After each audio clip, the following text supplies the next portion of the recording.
ఏం జరగడం ఏంటండి? ఏదో పని చేసి ఉంటారు, కిరసనాలు పోసి తగలబెట్టుంటారు అంతే. అచ్చా, మాకి జరిగింది మీకి ఎట్లా తెలిసినాయి? అంటే నిజంగా నిప్పెట్టేశారా? ఎవరన్నా వాళ్ళు ఎక్కడున్నారు? వల్లాక ఎట్లా ఉన్నాయి? గ్రాండ్పా దెబ్బలు తగిలితే ఏడుతారు ఎందుకు? అచ్చా, చితి మీద పడుకోబెట్టి కింద నిప్పు పెడితే ఏడుపు రాకపోతే నవ్వు వస్తాయి బే. నువ్వు నోరుమిరా. అసలు మీరు శ్మశానానికి ఎందుకు వెళ్ళారు? అదే శవాల మాంసాన్ని ఎక్స్పోర్ట్ చేయడానికి వెళ్ళి ఉంటారు. బూజుతోనే ఎయిడ్స్ మందు వ్యాపారం చేసిన గనులు కదా మరి ఇల్లు. గ్రాండ్పా గాయాలతో బాధపడుతుంటే మధ్యలో నువ్వేంటి? వెళ్ళి పని చూసుకో. బూజులు పలకదండి. అసలు ఏం జరిగిందండి? బ్రెయిన్ కిడ్నీలోకి దిగింది. విసిగించి చంపుతున్నారు. ఏదో ప్రశ్న లేకుండా పని మీరా. గ్రాండ్పా నీ కాళ్ళు నిప్పిగా ఉందా? నే పట్నా? వద్దురా, నన్ను ఎట్ట బతకనేమనరా, నన్ను ఇసుకెచ్చకండి రా రే. సరే, నీకు బోర్ కొట్టకుండా టీ పెడతావే.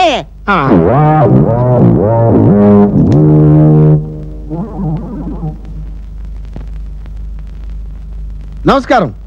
ఈ రోజు వార్తల్లోని ముఖ్యాంశాలు. అచ్చా, అర్ధరాత్రి 12 గంటలకి వార్తలు చెప్తాయి. క్షమించాలి, ఈ రోజు బీబీసీ వార్తల్లోని ముఖ్యాంశాలు. అచ్చా, బీబీసీలో తెలుగు వార్తలు. రెండోసారి క్షమించాలి, బీబీసీలో ఈ రోజు నుంచే తెలుగు వార్తలు ప్రసారం అవుతున్నాయని చెప్పడానికి చాలా చింతిస్తున్నాం.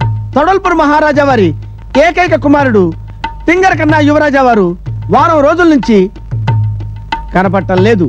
తప్పిపోయిన 7 ఏళ్ల యువరాజా వారు శారీరకంగా రెట్టింపు ఎదిగి 14 ఏళ్ల వాళ్ళ కనిపిస్తారు. మానసికంగా ఎదగపోవటం వల్ల 3.5 ఏళ్ల వాళ్ళ కనిపిస్తారు. 4వసారి క్షమించాలి, ప్రవర్తిస్తారు. ఇతని ఆచూకీ తెలిపిన వారికి 10 లక్షల రూపాయల బహుమతి ఇవ్వబడుతుందని గతంలో తెలిపారు. అయితే ఆ బహుమతి మొత్తాన్ని 10 లక్షల నుంచి 25 లక్షల వరకు పెంచుతున్నట్లు మహారాజా వారు తెలియజేస్తారు.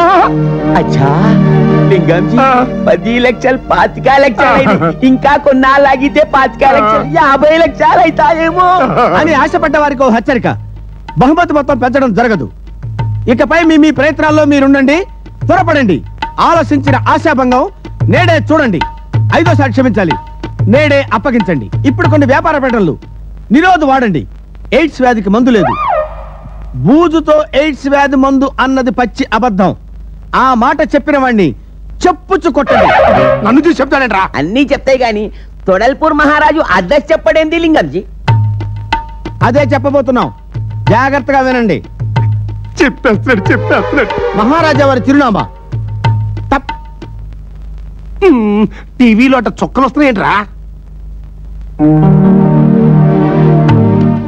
6వసారి క్షమించాలి, విద్యుత్ శక్తి అంతరాయం వల్ల మిగతా వార్తలు క్యాండిల్ తో చదవడం జరుగుతుంది. విద్యుత్ శక్తి అంతరాయం ఉంటాడేట్రా, కరెంట్ ఉందిగా. 7వసారి క్షమించాలి, కరెంట్ పోయింది మీ ఇంట్లో కాదు, మా స్టూడియోలో. స్టూడియోలో అగ్గి పెట్టలేని కారణంగా మిగతా వార్తలు చదవలేకపోతున్నాం. Over to Delhi. శుభరాత్రి, శుభలగ్నం, శుభమస్తు.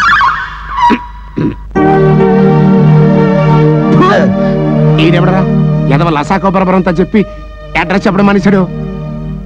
గ్రాండ్పా ఆ టీవీలో బొమ్మ రావడం లేదేంటి? స్టూడియోలో అగ్గి పెట్టలేదంట. అవునా? నన్న టింగరి దగ్గర చెప్తాను. మరి నీకే క్వింటాల్ ఐస్ క్రీమ్లు ఇస్తా, జలుబు చేసి చేస్తాయి. లారీడి చాక్లెట్ ఇస్తా, పళ్ళు పుచ్చి చేస్తాయి. పీకుతా, నోరుముసుకుతా. నాన్న అడ్రస్ చెప్పరా. అడ్రస్ చెప్పేనా? మరేమో ఈ అంకులు కాయలు నాకు నచ్చలేదు. మరి నచ్చకపోతే ఏం చేద్దాం?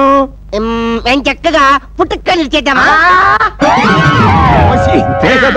పాగల్ గాని అడ్రస్ కోసం నాకు కాలు ఎరగొడతాయి పారేవా. ఏంట్రా కాలు పోవడానికే బాధపడుతున్నావు? నీ మూలంగా నేను శ్మశానంలో బతికొండగానే కాలిపోలా? చూసావా, ఇప్పుడు ఆడి కాలు లాసాకో బరబర్రా. అడ్రస్ చెప్పును. ఏంట్రా మళ్ళీ జర్ర రాన్ చేసా? ఆడు కాళ్ళని ఎరగొడతా అనుకున్నాను, ఎరగొట్టిగా నీ పెంచి